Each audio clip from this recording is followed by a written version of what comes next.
Assalamualaikum warahmatullahi wabarakatuh. Kami dari kelompok 1 akan menampilkan hasil analisis mengenai isu politik Pilpres 2024. Saya Alia Daulia dengan NIM A1D123114. Saya Darsifa Azhara dengan NIM A1D123118.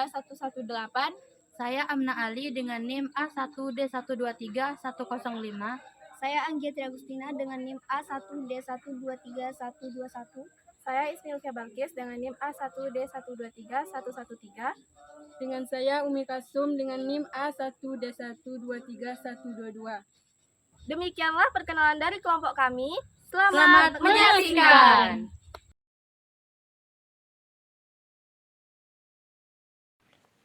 Berdasarkan ejaan yang disempurnakan, menurut analisis bahasa Indonesia yang baik dan benar, pada teks berita terdapat kesalahan dalam pemakaian tanda baca, seperti tanda titik 2 di awal paragraf, tanda hubung yang tidak sesuai pada tempatnya, dan penggunaan huruf kapital yang tidak sesuai karena berada di tengah kalimat. Pada paragraf kedua, terdapat penggunaan tanda hubung yang tidak sesuai pada tempatnya, karena tidak menunjukkan hubungan sebab akibat.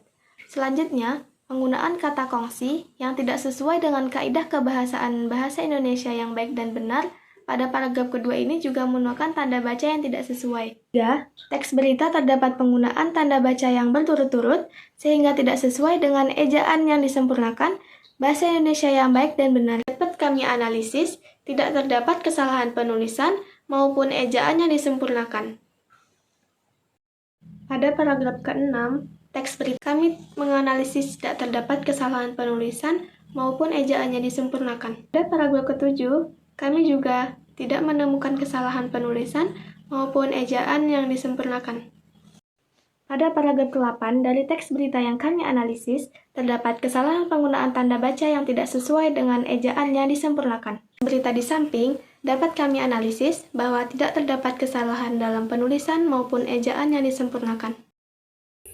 Pada paragraf ke-10, terdapat penggunaan tanda hubung yang tidak sesuai pada tempatnya, karena tidak menunjukkan hubungan sebab akibat dan juga bukan merupakan satu kesatuan. Selanjutnya, juga pada paragraf ke-10 ini, terdapat penggunaan tanda baca yang salah karena tidak menggunakan jarak atau spasi setelah adanya titik. Pada paragraf ke-11, juga terdapat kesalahan menggunakan tanda baca, yaitu tidak menggunakan spasi setelah titik. Pada paragraf ke-12, terdapat penggunaan tanda hubung yang salah, yaitu tidak sesuai pada tempatnya karena tidak menunjukkan sebab akibat ataupun satu kesatuan. Selanjutnya juga terdapat penggunaan tanda baca yang salah, yaitu tidak menggunakan jarak atau spasi setelah titik. Pada paragraf 13, terdapat penggunaan tanda baca yang salah, juga tidak menggunakan jarak setelah adanya titik. Pada paragraf ke-14 juga sama, tidak menggunakan jarak setelah adanya titik. Pada paragraf 15 terdapat kesalahan, yaitu terdapat bahasa asing yang tidak dicetak miring, sehingga tidak sesuai dengan ejaan bahasa Indonesia yang baik dan benar. Pada paragraf 16 tidak terdapat kesalahan. Pada paragraf selanjutnya, paragraf 17, terdapat kesalahan penggunaan tanda baca, yaitu tidak menggunakan jarak atau spasi setelah titik. Pada paragraf 18, terdapat kesalahan menggunakan tanda baca, yaitu menggunakan tanda petik 2 pada kata yang bukan merupakan judul ataupun bukan merupakan kata yang memiliki makna khusus. Pada paragraf ke-19, terdapat kesalahan dalam menggunakan tanda hubung yang tidak sesuai pada tempatnya karena tidak menunjukkan hubungan sebab akibat ataupun bukan merupakan satu kesatuan. Pada paragraf ke-20, terdapat kesalahan menggunakan tanda baca, yaitu tidak menggunakan spasi atau jarak setelah titik. Pada paragraf 21, terdapat kesalahan pada tanda baca, yaitu menggunakan titik pada awal kalimat baris pertama paragraf. Dan juga terdapat tanda hubung yang tidak sesuai pada tempatnya. Poin pertama, apa beda pemilu 2024 dan pemilu 2019? Pemilu 2024 mendatang akan diikuti oleh 18 partai politik, lebih sedikit dari pemilu sebelumnya, yang lolos sebagai peserta, dan kemungkinan diwarnai pertarungan 3 bakal capres dan cawapres. Dalam pemilu sebelumnya, ada 19 partai menjadi peserta. Berbeda dengan pemilu 2019 yang dilaksanakan sesuai jadwal, pada pemilu kali ini, isu penundaan pelaksanaan pemilu mengemukakan pada 2022 lalu. Yang kedua, di mana terjadinya pemilu 2024? Terjadinya pemilu 2024 yaitu di Indonesia yang diambil dari kesempatan dalam rapat kerja dan rapat dengar pendapat terkait penetapan jadwal pemilu serentak 2024 yang digelar di Gedung Nusantara, Senayan, Jakarta. Yang ketiga, kapan pemilu tahun 2024 terjadi? Pemilu kali ini isu menunda pelaksanaan pemilu mengemukakan pada 2022 lalu. Sejumlah tokoh politik menyampaikan gagasan untuk penundaan pemilu 2024. Pada poin keempat yaitu siapa kandidat presiden 2024. Pada gambar di samping kami memuat profil-profil calon presiden yaitu yang pertama ada Anies Baswedan. Anies Baswedan adalah akademis, aktivis, politis sebelum terjun ke dunia politik.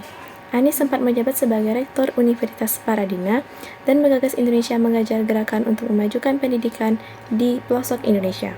Kemudian yang kedua ada Ganjar Pranowo. Ganjar Pranowo telah lama berkecimpung dalam dunia politik.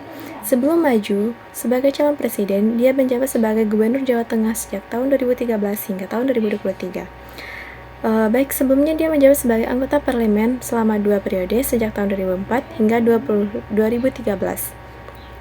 Selanjutnya ada Prabowo Subianto. Prabowo Subianto menempuh pendidikan dan karir militer selama 28 tahun sebelum berkecimpung dalam dunia bisnis dan dunia pemerintahan. Pemilu mendatang akan menjadi ketiga kalinya Prabowo Subianto mencalonkan diri sebagai presiden dan keempat kalinya Prabowo mencalonkan diri sebagai presiden dan wakil presiden dalam pemilu tahun ini. Baik pada poin kelima yaitu mengapa Jokowi disebut sebagai kingmaker baru. Karena dukungan Jokowi tersebut memang diperebutkan oleh capres yang berkontestasi dalam pemilu mendatang. Sebab, dukungan Jokowi dianggap bisa meningkatkan elektabilitas seseorang sebanyak 5-7%. Pada poin keenam yaitu bagaimana peta koalisi saat ini. Berikut kami paparkan peta koalisi saat ini. Di mana kelompok partai yang dipilih Ganjar Pranowo adalah PPP dan PDIP. Yang dimana bisa kita lihat di sini kelompok koalisi partai PPP dan PDIP telah sepakat untuk mengirim Ganjar sebagai perwakilan dan partai mereka dalam Pilpres 2024. Ditekankan bahwa dengan itu kekuasaan politik jika Ganjar terpilih sebagai presiden hanya dikuasai oleh partai PPP dan PDIP. Generasi muda berusia 22-30 tahun akan mendominasi pemilu secara nasional dengan porsi 56% atau sekitar 114 juta. Separuh dari mereka akan menjadi pemilih pemula. Selain itu, polarisasi, misinformasi, dan disinformasi di media sosial sangat menjadi isu utama menjelang pemilu. KPU menetapkan 204,8 juta daftar pemilih tetap pada pemilu 2024. Sekitar 140 juta orang Indonesia yang berhak mencoblos tahun depan berusia di bawah 40 tahun. Pemilu kali ini akan menjadi pertama kalinya warga Indonesia menyaksikan lebih banyak Gen Z, kelompok demografi yang secara luas dianggap apatis secara politik, terlibat dalam pemilu. Kajian ini mengisyaratkan generasi muda Indonesia cenderung apatis, acuh tak acuh terhadap perkembangan politik dan tidak senasionalis generasi sebelumnya. Pemilih muda juga tidak bisa dengan mudah didorong oleh preferensi keluarga mereka terhadap kandidat tertentu. Karena jumlah pemilih muda sangat besar, partai politik dan kandidat potensial mulai menerapkan strategi media sosial untuk menarik mereka. Penggunaan bahasa baku. A. Pendaftaran calon presiden dan wakil presiden akan dibuka mulai 19 Oktober hingga 25 November 2023. 2. Kalimat langsung. Kami sudah musyawarah dan memutuskan keputusan dia ambil bersama Dewan Pimpinan Pusat PBB untuk memutuskan Bapak Prabowo Subianto sebagai bakal calon presiden 2024, kata Ketua Umum PBB Yusri Ihza Mahendra, dilansir antara Minggu tanggal 3 bulan 9 2023. 3. Penggunaan kata kerja mental. Pemilu kali ini akan menjadi pertama kalinya warga Indonesia menyaksikan lebih banyak Gen Z, kelompok demografis yang secara luas dianggap apatensi secara politik.